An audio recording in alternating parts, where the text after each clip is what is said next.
Good afternoon. Today is February 25th, 2022. Welcome to the Ways and Means Committee bill hearings. We will start off with House Bill 986 with Delegate Walker, whenever you're ready. Sure. 986, which one is that one, please? The Public Schools Youth and Sports Program, Tackle Football. Tackle Football. Thank you, Madam Chair. House Bill 986 is a bill that trying to solve a problem. The problem we have right now is in the game of football. Football is being played year round. Many of y'all know I'm a former football player. And the game of football is not designed to be played year round. So I've talked to different coaches and different from the Pop Warner leagues on, and to try and put a notice out there that we're not saying it's not acceptable to have these kids exposed to so much brain trauma there. So this is something I hope the committee will work on, take a look at, look into it. We met with various coaches throughout the state, and majority of them are in support of this legislation. And basically what it does is says, we're going to define what a football season is. Football will be played between the months of August through December, if you're under the grade of 8th grade or not, or 8th grade and younger. We should not see kids wearing pads in January, February, March, April. The body's not designed to do that. The mental trauma is not there. So I hope you all would take a look at this and pass this bill where we're saying in Maryland, we care about our kids and the safety. We love sports, but we cannot allow football to be played year round. Tackle football. Are there any questions for Delegate Walker? Okay, seeing none. I do. Madam Chair, I had a question. Delegate Charles. Delegate Walker, quick question on this. You know, my son, little Nick, he plays for Forestville Falcons right now, and I know they play. They don't play year round for the Falcons, but if this, happens, what ends up happening with a lot of the kids from our communities going across to DC and to Virginia? Because I know one of the other pieces about the Falcons is they don't necessarily play in the normal Prince George's County Boys and Girls Club division. They play against teams from DC, teams from Virginia, teams from Montgomery County. How would this impact the leagues that some of these kids are in now? Would they have to then pull themselves out of those leagues and stick to a league that only plays certain times of the year? The honest answer is yes. If we don't allow it in Maryland, and you want to take your child to Virginia or Pennsylvania or DC where they're doing that, then that would be up to the parent. But one of the things we talked about, because I talked with some coaches that live in Western Maryland, they're always competing with West Virginia, Pennsylvania on the start of the year and everything like that. And they were like, well, what's going to stop somebody from going into Montgomery County doing this or doing this in a county that does it? So that's why when you say that as a state, everybody should be on board as a state. If we're making that decision, then that's what we would do. Thank you, Delegate Walker. Questions? Okay, that concludes the testimony on House Bill 986. Delegate Walker, 989, Student Health and Fitness Act, whenever you're ready. Sure. An interesting day to be before this committee when we're talking about education after the floor debate there. And I want to commend you all for the leadership in doing the right thing. Chair Atterbury, congratulations to you. My first time addressing you as the chair of Ways and Means Committee. So been on this committee for a long time, and I've always said that, the time is always right to do what's right. And the reality is we took PE, physical education, out of our schools decades ago. And the parents didn't know it, and you talk to many of your constituents that don't have children, they'll probably say, wow, we don't have PE in schools anymore. Well, over the years, we've blamed the children for a number of things like childhood obesity and things of the video game generation. And all this bill seeking to do is bring 90 minutes of PE in our elementary schools, 90 minutes per week, just per week. I'm not talking every day. You all heard this bill before, many on this committee. I know there's some newcomers there, but as we've presented this bill over the years, the number of counties doing 90 minutes a week of PE is not going up, it's going down. I looked at some of the initial fiscal notes that I've had, and we started off with probably 9 counties doing it. Now we're down to 7. Some jurisdictions, the kids are getting 30 minutes a week of PE.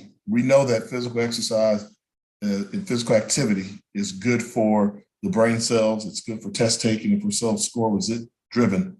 So the parents want it, the children want it, they deserve it. We took it from them. So what this bill does is it says statewide should be a mandate that each school district have at least 90 minutes of PE per week for elementary school students. Vice Chair has his hand raised. Thank you, Madam Chair. Delegate Walker, I thought we passed a version of this bill a couple years, maybe a year or two back. Is this in the same posture, or do we need to make any alterations to it? No, it's in the same posture. I'm asking if we pass it. Let me get back over to the Senate and finish this fight. We got a little hang up there. That was in the Senate, and it was basically over the minutes, but I think we can resolve that. It's a good bill. I appreciate the question, Delegate. Yep. Questions for Delegate Walker? Okay, seeing none, that concludes the testimony on House Bill 989. Delegate Walker, House Bill 985, financial literacy, and the folks signed up to testify after you will have 2 minutes each. Delegate Walker. Sure. Thank you again, Delegate Walker, here to present House Bill 985 again. And I think my most powerful testimony might be this right here. If you take a look at the bill, 82 co-sponsors. 82 co-sponsors agree with this. We had it tried to bring it amended on the bill on the floor last session and was told that there's a separate bill within the committee and that they would take it up, but it hasn't been taken up. I think, what Dr. King said, the time is always right to do what's right. And it's time that we do this. The people need it. 57% of Americans are identified as financially illiterate. We've got a housing market crisis that devastated communities, particularly communities of color. And what this bill does, says you would have to have a financial literacy course as a graduation requirement. And I would make the argument that we can educate our children to the best of our ability that we're doing in the Maryland school system. But the one thing we know they're going to need is to be financially literate. I don't know if you're going to need your geometry class. I don't know if you're going to need your social studies class.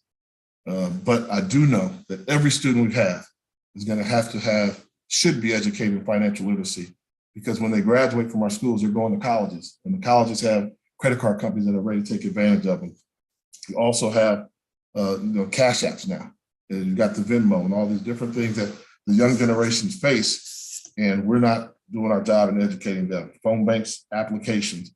So I just believe that I've always thought this, that, I was fortunate enough to, I was a stockbroker before I became a politician. And in doing so, I was taught the language of finance, and it changed my life.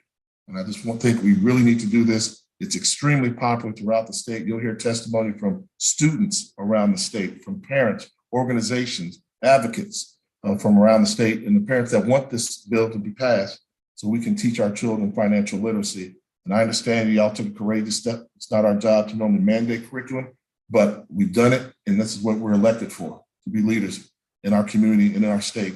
And I ask you for your support for approving financial literacy as a graduation requirement for the next generation years to come. Next, Drew Jabin for 2 minutes, please.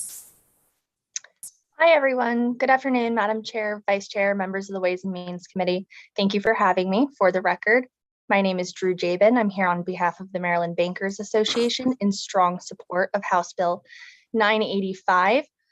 You all should have my written testimony. You've heard from me now on all 3 financial literacy bills that have come before this committee. MBA's position does remain the same. We believe that financial education is extremely important. We strongly believe that offering these courses early, such as in high school, gives Marylanders the most time to apply what they've learned before having to make a lot of financial decisions on their own. This creates a more fiscally responsible population. And this bill takes an important step forward in that goal by requiring the state board to develop this curriculum content and then having the local boards implement it. So accordingly, we do urge the committee to give House Bill 985 a favorable report, and I'm happy to take any questions. Thank you. Thank you. Next, Aaron Allister, please, for 2 minutes. So hi, thank you for having me on the Way and Means Committee meeting on this. And the current requirements and curriculum presented in schools on financial literacy are simply not enough. And at the moment, as my experience as a middle schooler, I've only had a few weeks of it in a quarter-long class called Careers, and we share time between history, job opportunities, and financial decisions, so it's not even fully concentrated. And it goes into budgeting and small things, but we really need more in depth where college students are taking out these huge loans over large amounts of time. And to not have education where they're not being taken advantage of, or they're making decisions where they are in control of their financial health and stress, and they're not going to regret it down the line is super important. And the benefits of this class are just simply immense. A student knowing how to budget and how to live after they get out of their household is extremely important. Not only do students' loans choke most students after they realize they've made mistakes, but they are then stressed for tens of years or decades and are forced to give up many of the opportunities which they could take if they were financially educated. And studies have found that, yeah, students want financial literacy, and we think this class is very important. And we definitely need it in our curriculum. It also just fits perfectly into the current climate of COVID and how that's been impacting unemployment and how to save and how to do things. So I think it's definitely very important for students to have this class and to have it on the statewide level, because it's a problem which has been going on for many years. And last year we mandated 1 year of health instead of the regular one semester. So that causes some scheduling issues, but we can resolve also that with this bill. By having PE and health as a 1 year combination for one period, we can now put PE and financial literacy, health and financial literacy together. So it's the perfect moment for this, and students want it and need it, especially high school students, which are going into student loans and living alone and budgeting their expenses. So thank you for having me, and I'm open to any questions. Thank you. Is John Willems on? I did not see him. Okay, I don't believe he is He's on. not here, Madam Chair. Okay, thank you, Haley. Questions, Delegate Hornberger? Thank you, Madam Chair. And Delegate, we miss you on the committee and miss your summer breeze that you brought with you every once in a while. Thank you, But, miss you all too. Yeah, I think the bill testimony is really poignant because of the debate that we had on the floor today about curriculum and about how, we as legislators do have a say in what goes on in the schools. My question for you, and I just want to be clear here, you're not dictating what's taught in the course. You're not dictating the curriculum. You're leaving that up to the schools, right? You're just saying, let's have a block of time, a window of time where this, and whatever is determined by the educational system, where this can be taught and children can get the financial literacy they need to be successful out there in the real world. I just want to be clear on that. Yeah, absolutely right. Just like I don't know what's being taught in English class now because I haven't been in English for years. But Sure. You get a grade on it. And how do we know that you are financially literate? You'll have a grade which you'll pass, and the teacher will grade you on that course. I think that's how we monitor and measure the accomplishments. Okay, great bill, and I appreciate seeing you again. Thank you, Madam Chair. Thank you. Delegate Rose. Thank you, Madam Chair. Great to see you, Delegate Walker. I've liked this bill every year you've brought it. I just want to hone in on the importance of the graduation requirement portion. Is it not correct? And maybe your student can weigh in. Our students need to make decisions about their schedule, about their time allocation. And by making it a graduation requirement, it raises it to the level of importance. Would you say that's why that's the important piece? Yes, I would say so. And I definitely want Aaron to answer when he gets a chance. But yes, that is definitely why we have to do it. I mean, if a student doesn't pass English, he's not graduating from Maryland High School. If you don't pass your math requirement or your foreign language requirement. So that's why the requirement portion of it is something, and let's get it right and let the students pass this and send them into the world. I'd open that to Aaron, if you'd like to answer that question as well, Aaron. Yeah, so it's very important that it's a graduation requirement, especially if it's a course like this, which is a one semester class. Most classes which are not requirements are not taken, as students only have 1 or 2 open slots a year, or even 1 if they're doing music or sports. So having it as a graduation requirement is the only way to make it important and to make it sure that the information gets to students. Having it as an elective is not going to make it important, and there will be very little students which take it. So having it as a graduation requirement is essential to the bill and the education which comes from it. Thank you very much. And Aaron, you did a great job today. And Delegate Walker, I miss the cookouts and your ribs. So, What about my good looks? and your good looks, of course. See, there's more questions, but I'm just going to have Mr. Willems testify. He's in the room now for 2 minutes. So when you're ready, Mr. Willems. Thank you, Madam Chair. Appreciate the opportunity to testify today. And I want to start off by saying I absolutely appreciate Delegate Walker's commitment on this issue over a number of years. And we have endorsed what we believe to be a robust approach to financial literacy in Maryland's curriculum through the program developed now about a decade ago through MSDE to incorporate financial literacy across the curriculum and grade bands. However, if it's the will of the committee, and I can read a sponsor and co-sponsor line as well as anybody, and this is an extraordinarily popular bill in the House, as evidenced by that. And look, it is our principal position is that curriculum and content standards be a matter of state board policy and local board implementation of that policy.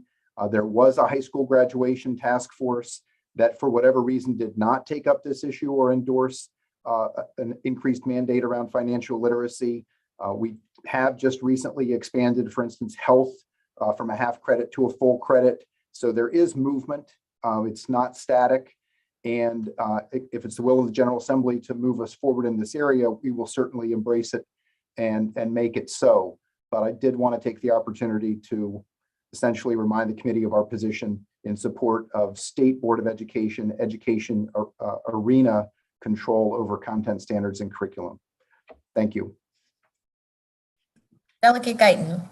Thank you so much, Madam Chair. Thank you for bringing this bill. I am 100% in support of teaching financial literacy to our kids. I also did serve on the graduation task force that Mr. Willems was just referencing. So I thought I would jump in with a little bit of information about why this didn't happen then. Because, and it goes back to what you said, Delegate Walker, because if we add this in as a course, we have to subtract something else.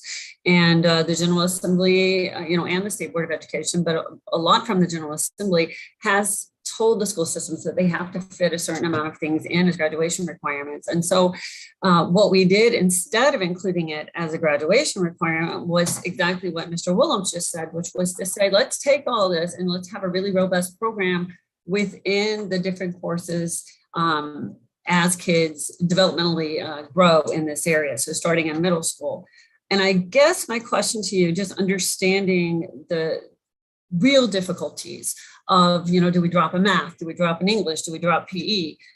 With adding this as a course by itself is whether, and I do agree with you, sometimes if it's not measured, it's not done, right? So that part we're together on. So would you be amenable to really looking at the structure of what's already in place in the curriculum through middle school to high school and possibly having MSDE test kids on that as a graduation requirement? I'm not a huge fan of tests in general, but I understand what you're trying to get at. You want to make sure that when they graduate, they have this information. Is that something that was up for discussion to try to just make this more amenable to the schedule and allow kids to take things that they care about?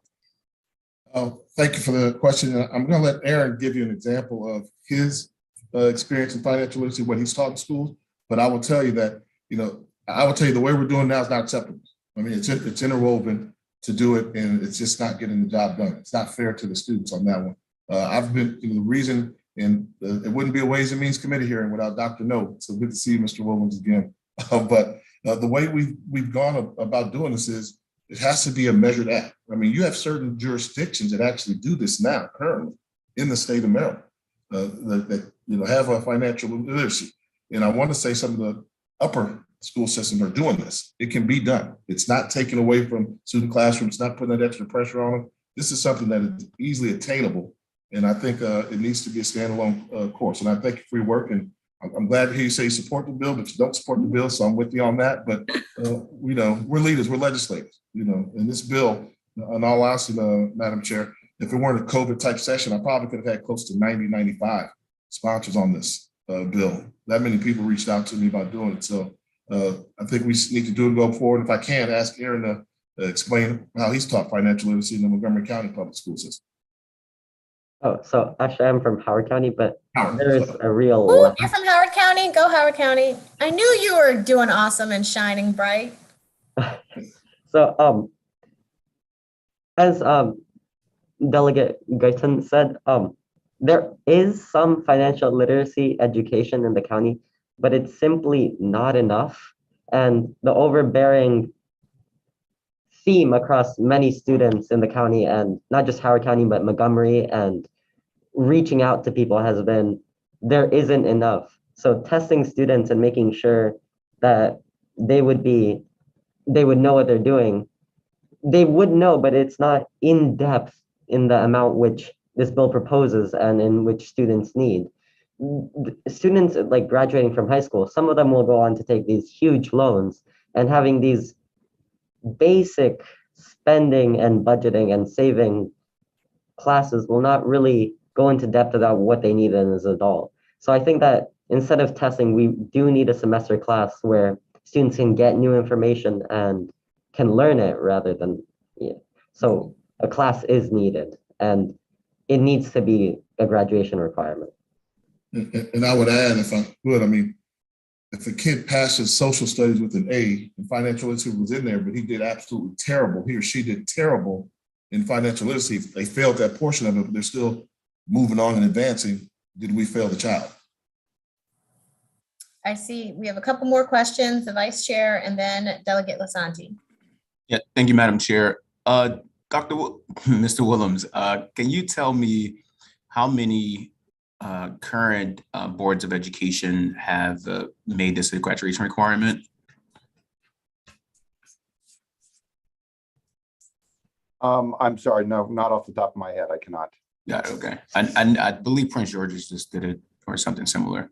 But also you indicated that, you know, this should be left up to the Maryland Boards of Education, at least the Maryland State Board of Education. Has the Maryland State Board of Education considered this or even had conversations around this topic?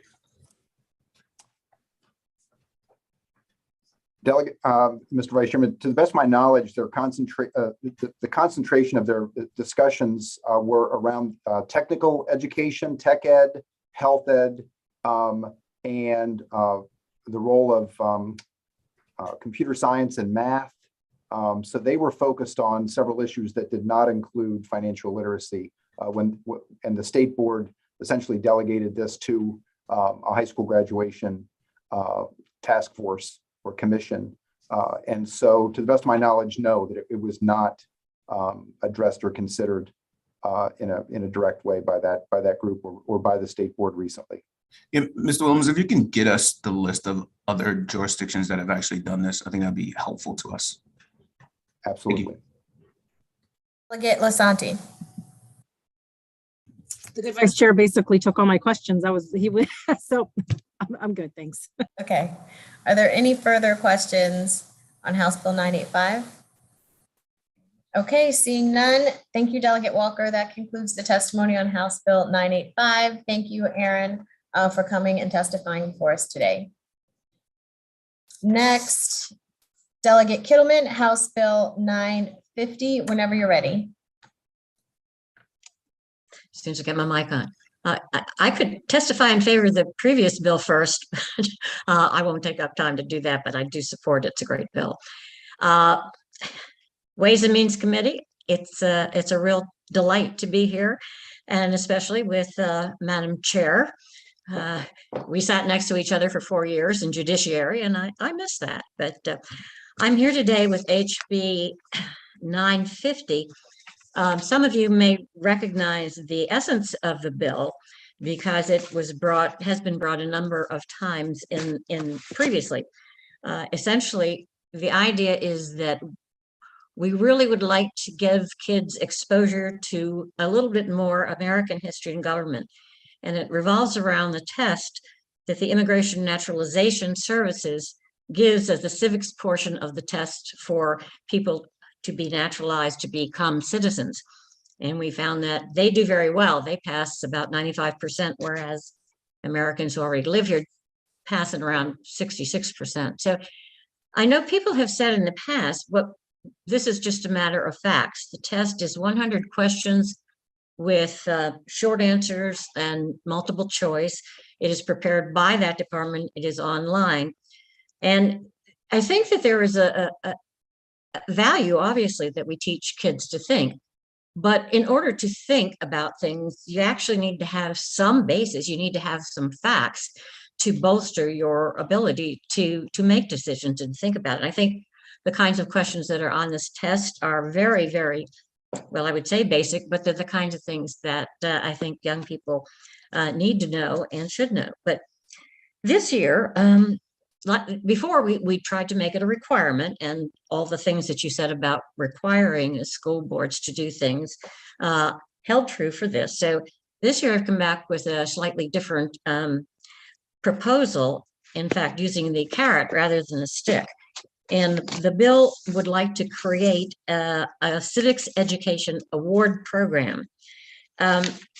This program that I set up is not engraved in stone. I think anybody who has any suggestions for a better way to do it, but essentially kids would voluntarily take the test, and those who score 90% or above have an opportunity to win one of, in this bill, $40,000 scholarships. I don't really think that's enough, but that's a start. And again, any thoughts on how to make it better, I would be more than open to. One other thing that I did want to say before I ask for questions is I looked at the fiscal note, and for anyone who's concerned about that, let me give you a little bit of history. The first time this bill was brought up to make it a requirement, with the test is already done, it's on the computer, and it can be taken on a computer, but it came back with a $4 million fiscal note, which I still don't quite understand. This year, I came back with a $1.6 million original fiscal note, but the very nice person who put this together put in italics based on one set of assumptions. So I went and looked at other bills that wanted to do something similar. In fact, the bill that was just discussed, the fiscal impact for that is around 100,000 and goes on per year. There are three other bills, HB 47, which did not have, well, $30,000. And then there was, with the education adding sexting to it, 194. I think that was the none. And then there was 630. Fine. Is that the one you were just looking at? There are two of those on financial literacy. But again, it was that one was 31,000. And on 922, the Asian American History Curriculum project, that was no fiscal note at all. So I've asked VLS to sort of take a look at all that and see if you could come up with something that I think might be a little closer to our being able to do. And with that, Madam Chair, if there are any questions, I'd be glad to answer. Thank you. Are there any questions for Delegate Kittleman? I think Guyton, I think your hand's probably up from before. Okay, seeing no questions, that concludes the testimony on House Bill 950. Thank you, Delegate Kittleman. Thank you. Next, House Bill 953, Delegate Novotny. Whenever you're ready. Thank you, Madam Chairwoman Atterbury and members of the committee. My name is Delegate Novotny. I just want to describe a bill that I'm proposing today as a parent's bill of educational rights. There really is a lot of things in this, but it's going at the heart. It's a simple transparency, parental involvement, teaming with teachers type of bill. So with that being said, off the top, friendly amendments are always welcome in this process as we go through this. So there are a lot of good individual things that you might want to tag on to, and I would welcome the conversation in the future. So in my opinion, this is a pro-teacher, pro-student, pro-parent, and pro-BOE bill. So I'll talk about two of the aspects that are in here. Yesterday, I had the opportunity and the privilege to actually testify in front of the Howard County Board of Education. And it went great. There were 4 other members of the community who went and testified. But when I was there, I realized that only 5 members of the Howard County community can testify in front of the Board of Education, and only for 3 minutes, and only on the topics on the agenda. So you have all these limitations, and I think it is our rights as representatives of throughout the state, and it's our privilege to listen to the people we represent. So this bill would actually allow for anyone in the community to present to their Board of Education. Currently at a time limit of 10 minutes, 3 minutes might be just perfect for that. I use the example of if there are 20 concerned parents or 3 concerned parents or 2,300 concerned parents, they might want to come and talk about a topic that they have not found redress through the school system of maybe bullying of some kid. So they might want to bring it up. But if it's not, if they didn't sign up as one of the first 5 people, or if it's not on the agenda, they might be told no, they can't come in and ask questions of their Board of Education. The second part of the bill really deals with transparency and what I like to say is parent collaboration. My daughter in the 5th grade, we actually get from her teacher, he sends out a note, a very detailed note once a week that allows for my wife and I to sit down with our daughter and discuss what's going on that week. And I feel like parents and guardians having the ability to reinforce the great teachings of our teachers, especially where a lot of us live in Howard County, is a very positive thing. I think it helps those students learn a lot better. With that said, I would just like to say this is an outline for a parent's Bill of Rights. I do believe it's pro-teacher, pro-student, pro-parent, and pro-BOE. And I want to thank you for your time, Madam Chair, and ask for a favorable report.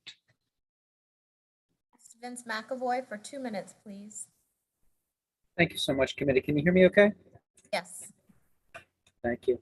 I want to applaud Delegate Novotny for bringing this bill. I thank him for bringing it. This is a bill that is promoting parental involvement.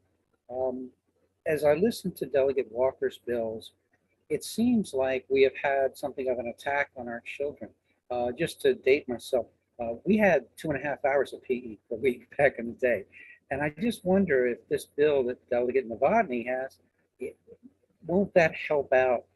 Because I don't know that a lot of parents are familiar with the curricula this bill sets out for that. But more importantly, getting to the end of the bill, it details all of the rights and the responsibilities, putting everybody on an equal level there.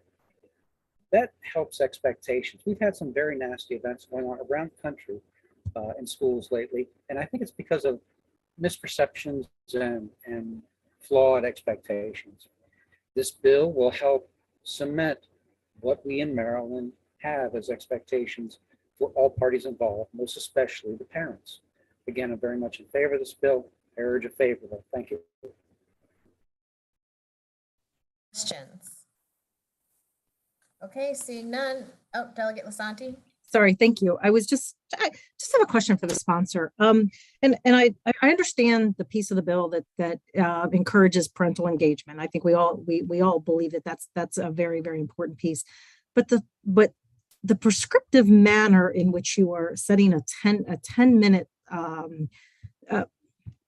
question answer period, how did you come up with 10 minutes? And is there, because I don't think that any other governing type body has that type of limitation. So let's start with the question of why 10 minutes? Yes, ma'am. And I don't want to say it was arbitrary, but I appreciate the question. And as I said at the beginning, I'm open to suggestions. Howard County specifically uses 3 minutes in this great body that we're in this committee. We have 2 minutes for testimony. The main point that I was getting across is that I was frustrated with the fact that they even limit the number of people who can come and talk. 10 minutes is not as important to me as just having people be able to come in front of their elected officials or appointed, depending on the Board of Education, and express their concerns. But thank you for that question. Okay, I mean, just from a practical matter, and coming from local government at the county council level and the municipal level, sometimes on a contentious issue, you may have 70, 80 people, whatever that shows up, and that becomes even outside of the normal timeframes of business. And I've been in meetings after midnight many times, and that's fine. We should be there to listen to the public, but just I think those limitations are problematic from a technical standpoint. Thanks. Thank you so much for the question. And I totally understand being in a meeting past midnight. I appreciate your service. Any other questions? Okay, seeing none, that concludes the testimony on House Bill 953. Thank you. Next, House Bill 922, Delegate Valderrama, and there are about 8 witnesses after who will have 2 minutes each to testify. Delegate Valderrama, when you're ready. Thank you, Madam Chair and Mr. Vice Chair and members of the esteemed Ways and Means Committee. For the record, Chris Valderrama here to represent and present House Bill 922, the Asian American History Curriculum Requirement. I'm pretty sure perhaps we will all agree that one of the most unfortunate side effects of this pandemic of COVID-19 has been the marked increase in anti-Asian hate crimes, which have grown 339% since the pandemic first began in January of 2020. This is almost certainly an undercount because as a group, Asian Americans are very reticent to draw attention to themselves, ourselves, and either don't report a crime or fail to follow up with police after the fact. So nationally, we've all recently witnessed horrific events. The murder of 8 Asian women in Atlanta, the repeated subway attacks in New York and LA, and the death of a woman who was followed just recently into her apartment building and died after being stabbed 40 times. Classroom bullying has also increased. Bullying of Asian American students is higher than of any other race or ethnicity. And student-to-student bullying doesn't only occur in far away places. Last September in Montgomery County, in our beautiful state of Maryland, students from Sherwood High School verbally abused Asian members of the girls' soccer team from nearby Einstein High School. A couple of weeks later, in early October, the girls' volleyball team received the same treatment. Because these actions were viewed as more than mere high school rivalry, school administrators arranged a series of meetings between a fairly small number of students and administrators. The theme of these groups was to, quote unquote, repair the harm.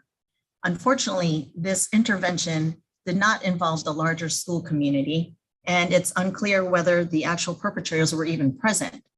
So the purpose of this legislation, House Bill 922, is to enhance Asian American history taught in Maryland's K-12 classrooms, in an attempt to educate our students about the fastest growing and most diverse ethnic group in the United States. Perhaps by improving what we teach to our students, we can build empathy and critical thinking, which could potentially prevent Asian American attacks in the future. Students could learn to listen and speak thoughtfully in a world that's increasingly interconnected. Asian Americans would no longer be viewed as, quote, other, and would be viewed as part of the great melting pot that we are, that we so proudly celebrate in our country. So I just want to be clear that the problem with Asian American history did not begin with the COVID-19 pandemic. Asian American history has been absent in our textbooks and our classrooms since forever, in my opinion. So sure, a student might learn about a couple of key events of Asian history, for instance, how the Chinese built the Transcontinental Railroad, and after that were forbidden from entering the US until the mid-20th century. They may also learn that the United States internment of 120,000 Japanese Americans during World War II, because they were taught to be a security risk. But what else are we teaching our students? What else were you taught? Did our students learn about the Supreme Court case, Yik Wo versus Hopkins, not because it involved a Chinese laundry worker, but because it was the first case to establish the principle of equal protection for all Americans under the US Constitution? I don't know about any of you, but did you learn about the Asian American entrepreneurs who founded Zoom or co-founded YouTube and Yahoo?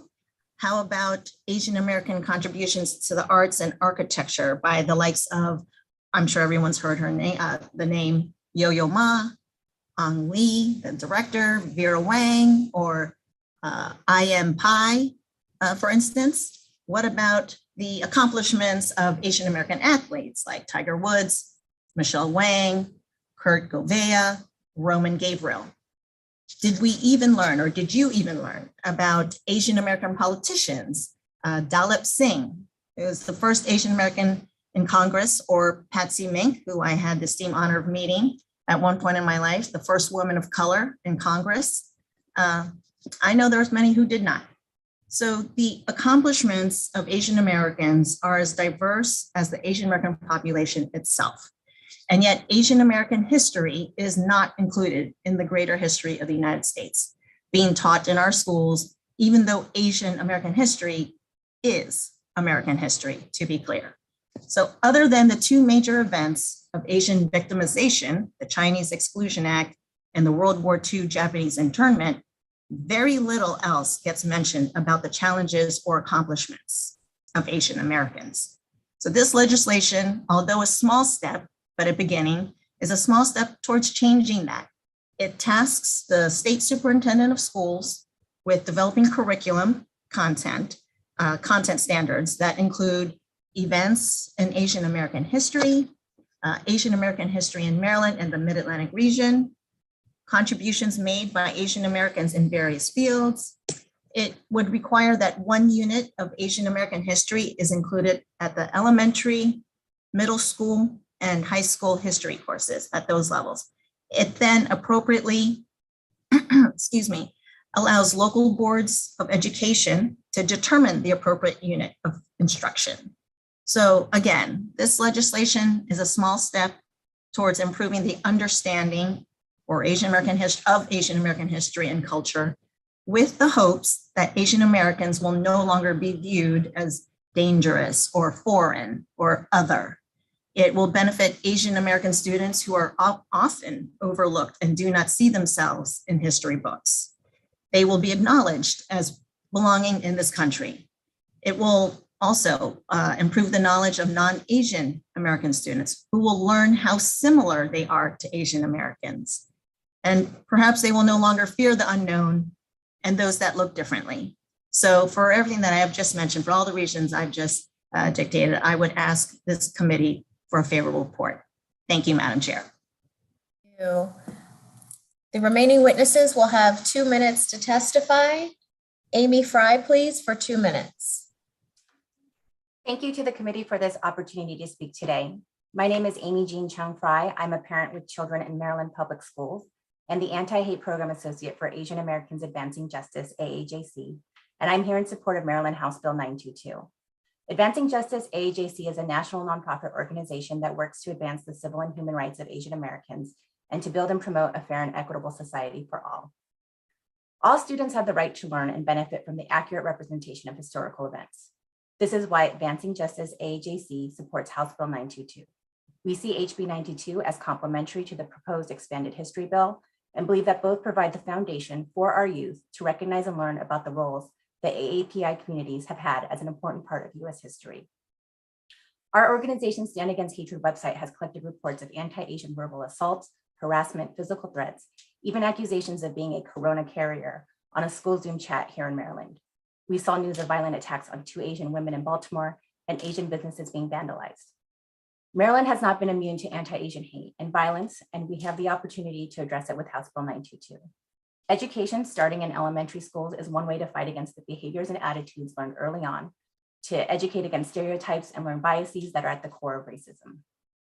We believe that by showing that Asian Americans are part of all aspects of America, we can break down stereotypes that Asian Americans are perpetual foreigners or that we are the model minority. Stereotypes like these only lead to mis and disinformation, bias, prejudice, and ultimately violence, as we've seen with the recent rise in anti-Asian hate. Our history lessons must address the anti-Asian racism that is grounded in American history. A proper recount of our past will reflect the vast diversity of our communities that are too often lumped into one bucket. Asian Americans are not a monolith, and by learning about historical AAPI figures that have made positive impacts on our country, our children, regardless of race, will learn to appreciate the momentous role that Asian Americans have played in shaping our nation's history. In conclusion, this proposed bill will allow students across Maryland to learn our Asian American history truthfully. If we're to move forward as a country, we need a society that respects diverse cultural backgrounds, fosters equitable opportunities for everyone, and does not shy away from fact-based history. Thank you for your time. We urge you for a favorable outcome to House Bill 922. Thank you. Jun Wang for 2 minutes, please. Hi, can you hear me? Yes. That is great. Okay, good afternoon, dear members of the committee. My name is Xuan Wang, a parent of 3 kids, a Chinese teacher in a private school in Maryland, and the principal of Howard County Chinese School. The Chinese school has been serving the local community in Howard County for 23 years, with more than 17 students. I'm testifying to support HB 9/2020 on behalf of the Chinese school community. Today, I started with a true story between 2 of my 8th grade students, Joe and Sam. Joe is an Asian American and Sam is not. Not only are they both star students, but they had also been close friends for almost 10 years. So did their families. One day in the last school year, they got into a fight and were sent to the headmaster's office. It turned out that what caused the conflict was because Sam called Joe Ching Chong. It was just a joke, said Sam. I thought it was a joke. I never knew that phrase was something so offensive. This ignorance, unfortunately, ended a 10-year friendship between 2 kids and their families. The true evil lies in the fact that someone can say or do something so offensive and racist without knowing it can be deeply hurtful to others. Unfortunately, such ignorance and insensitivity have turned into a nationwide surge of anti-Asian hate during the pandemic. As educators, our mission is to confront ignorance with knowledge. We have to teach our students to understand what Ching Chong means, to know what Asian American immigrants have experienced in the past century, to connect to what is happening to Asian Americans today with the past, and to recognize and combat anti-AAPI American racism and discrimination. Awareness is the way to change. We should educate our kids about Asian American history as soon as possible in order to create a more diverse, more peaceful, and more powerful future. On behalf of the Howard County Chinese School community, I urge you to vote in favor of HB 9/2020. Thank you very much. Oh. Next is Praveen, but I do not see him on here. So I will go to Gem Das, please, for 2 minutes. Hello, my name is Jem Doss, and I'm coming to you today as an individual who has had the opportunity to teach at the Asian American Studies program at the University of Maryland College Park since 2007. And I also, as a community advocate who's had the opportunity to work with Asian American and Pacific Islander communities around the country to address issues around health and inclusion. And I've been able to draw the line from the wellness of our community today to the histories of our arrival and incorporation into US society. So as Delegate Valderrama said, Asian American history is American history. And to that, I would add that history, in fact, does change. When we have new evidence, when we have new knowledge, we can incorporate that into the history textbooks. But also, when we learn to value different points of views, when we start to see history as a conversation about how to think about the past, then history can change. And in my short 15 years of teaching at the University of Maryland, I have been fortunate to read lots of new scholarship that's been coming out in the last 15 years. And you know, on the first day of class, the first thing my students often say is, "Why didn't I know this? We're missing in history." And they shouldn't have to wait until college, and even then to take it as an elective, and only for those who even get to college.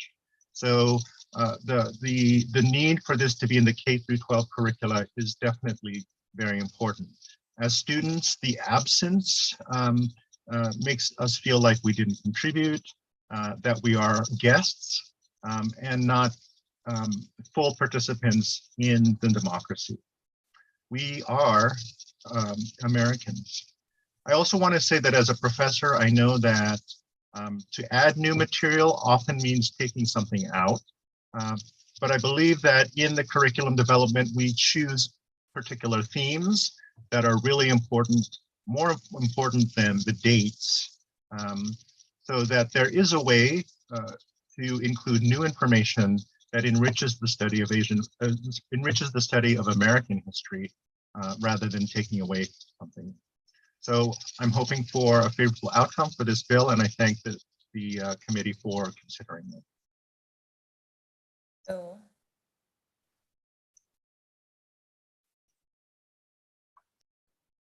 We can't hear you, Madam Chair. oh, Lily Peng, I did not see her. Can you hear me all right? Yep, okay. For 2 minutes, please. Thank you. Good afternoon, and thank you so much for this opportunity to testify today. My name is Lily Peng, and I am a 10th grader attending River Hill High School. As a student attending Howard County Public Schools and also president of the Howard County Chinese School with over 1,000 students, I urge a favorable report on HB 922. New research from not even 2 weeks ago indicates that anti-Asian hate crimes have gone up by 339% nationwide. This is a problem which has been proliferating for years, and there is no easy solution to it. However, one of the root causes for this hate is a lack of education. I moved to Maryland in 3rd grade, and I'm now in my sophomore year of high school. For the almost 7 years that I've gone to school here, I've never learned anything about API history except for little tidbits here and there about immigration. Nobody learns about the U.S. v. Wong Kim Ark Supreme Court case, which determined that the 14th Amendment to the U.S. Constitution granted birthright citizenship to all persons born in the United States, regardless of race or nationality. Nobody learns about all the Asian Americans who contributed to the U.S. civil rights movements. All of these parts from Asian American history are being erased. We cannot let our history be torn out page by page from textbooks like this. We cannot stand by as our history gets erased, and there should be a way so that we can preserve this history. When someone yelled at me to, quote, go back to my country, there's a critical thing which they misunderstood. This is my country, and this is all my fellow API's country. We belong here. We have played an instrumental role in American history. We are part of US history. And it's important that our education system also teaches this fact so that we can all be a little bit more educated. Thank you. So, for 2 minutes next, Ms. Chaudhry. Hi, good afternoon. Can you hear me? Yes. Great. Thank you so much, Chair Atterbury, members of the House Ways and Means Committee. On behalf of CARE, the Council on American Islamic Relations, I thank you for this opportunity to testify in strong support of House Bill 992. CARE is America's largest Muslim civil rights and advocacy organization. We advocate on behalf of thousands of Marylanders, many of whom also include Asian Americans. Over the past year, Maryland has joined many other states in experiencing a disturbing rise in anti-Asian hate crimes and bias-motivated incidents, prompted in part by racist conspiracy theories about Asian communities. These include an Asian American woman attacked while jogging in Howard County, Asian American owned businesses targeted by vandalism and burglary, and a report of an Asian woman in her 50s struck in the face by an unknown assailant. My organization has consistently expressed solidarity with the Asian American community. Earlier this month, after the release of a new report especially, published by the Center for the Study of Hate and Extremism, indicating that anti-Asian hate crimes spiked 339% in 2021, as mentioned by Lily Peng. Last week, CARE's national office called on Washington, D.C. officials to address the spike in anti-Asian hate. We stand in solidarity with all those who are challenging all forms of bigotry and hate. Asian American communities have consistently displayed and played an important role in our nation. Misrepresentation and stereotypes are inappropriate, they are harmful, and they do injustice to their legacy and contributions. This bill would require the Maryland State Board of Education, as mentioned, to develop curriculum content standards that include Asian American history for public schools. Mandating this will help ensure a more balanced and equitable portrayal of Asian Americans through the use of proper education, and also help to circumvent some of the bias and racism that leads to the uptick in hate crimes. Therefore, we respectfully urge a favorable report on House Bill 922. Thank you. Thank you. Next, Melinda Mendoza, please, for 2 minutes. Thank you. Can all of you hear me? Yes. Okay. Thank you to the chair and vice chair, as well as all committee members for this opportunity to speak today. Good afternoon to all. My name is Melinda Mendoza. I'm a parent with 4 children in the Prince George's County Public School System. I'm currently also the mayor pro temp of the town of Comer Manor and the current vice president of the AAPI Democratic Club of Prince George's County. I'm here in support of House Bill 922, Asian American History Curriculum Requirement. So the AAPI Democratic Club of Prince George's County is a political advocacy club chartered to promote, support, and advance the interests of the Asian American Pacific Islander community in Prince George's County. There are over 22.4 million Asian Americans living in our country today in Maryland. There are over 400,000, making up close to 7% of our population, and we are one of the fastest growing populations. Asian Americans are a big part of American history, yet we've been invisible, ignored, or othered from the beginning of that history. The Asian American History Curriculum Bill is important because it will allow all our students to learn from history so that the policies like the Chinese Exclusion Act or the Japanese incarceration are never repeated, to learn from the history figures that have made positive impacts to be studied and celebrated. In learning, it will help to spread awareness, foster compassion and empathy, and dispel stereotypes and myths about our communities. This will help to combat the rise in anti-Asian hate and violence. We're happy to extend our support of HB 922 because Asian American history is American history and should be taught as such. Thank you everyone for your time. Thank you. Next for 2 minutes, Maybell Liu, but I do not see her in here.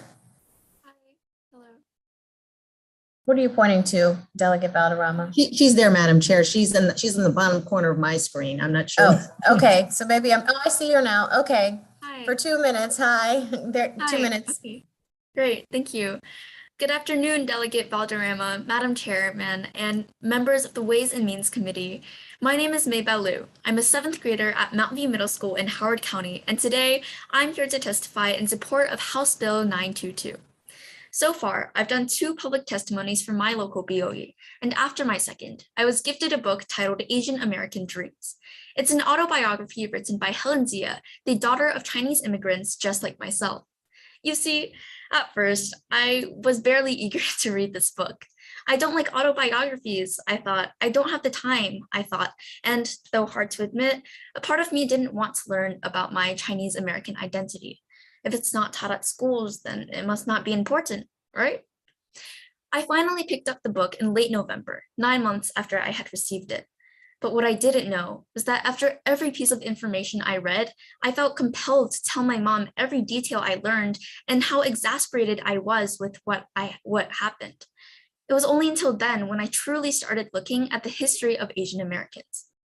Asian Americans came to the United States during the early to mid 1800s in order to pursue their American dream.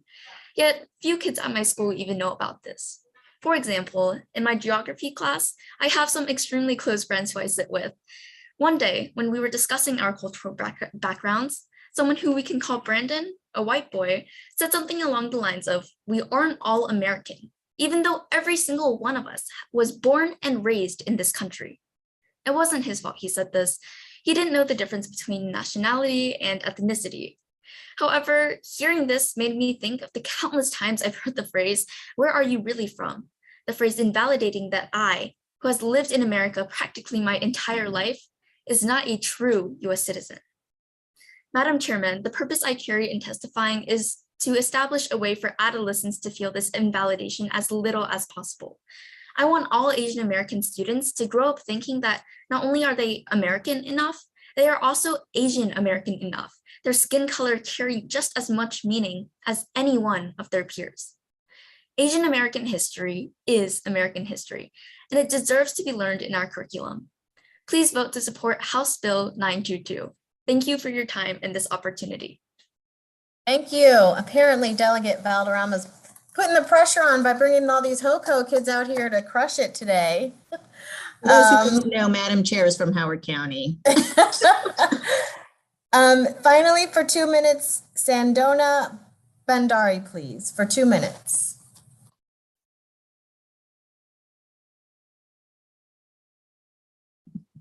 Let's just see if she's in here. Yes. Salona Bandari, please. If I may, Madam Chair, she is the esteemed daughter of our delegate, Harry Bandari. Oh, really? Yes, if she's here, but I don't know if she's present. I see her on the She screen. just sent me a message saying, can you hear me? Oh, we can't. Ms. Bandari, if you can hear us, you are muted. You have to unmute yourself. Hello, can you guys hear me? Yes. I'm sorry, it wasn't letting me. Good afternoon. My name is Salona Bandari. I'm a junior at Towson High School in Baltimore County. And as a lifelong student in the Maryland public school system, I can confidently say my history education has failed me. I'm going to graduate soon, and I feel obligated to fight for this bill so that the next generation of students can receive a better, more inclusive education. History should not be taught from one perspective, especially when the students receiving the education are diverse.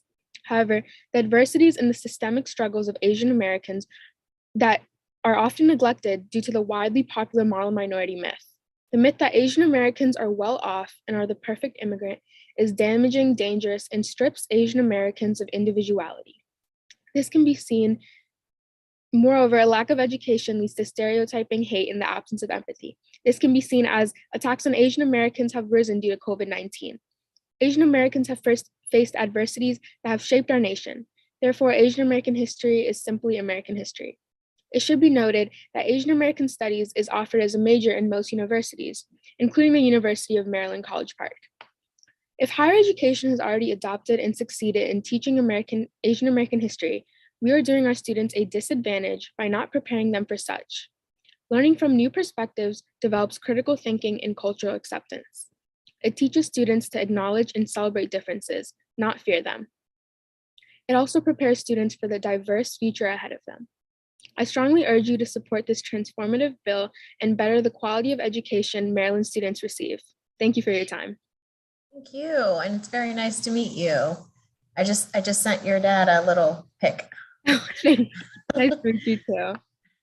Are there any questions for Delegate Valderrama or any of the panelists? Okay, seeing none, thank you, Delegate Valderrama. That concludes the testimony on House Bill 922. Thank you, Madam Chair. Thank you, and that concludes the bill hearings today for the Ways and Means Committee. Are there any announcements by any of the subcommittee chairs or otherwise for any of the committee members? Yes, Madam Chair. Yep, go ahead. Hi, everyone. Hi, everyone. The Election Law Subcommittee is going to actually meet this Monday at 4 p.m. Monday at 4 p.m.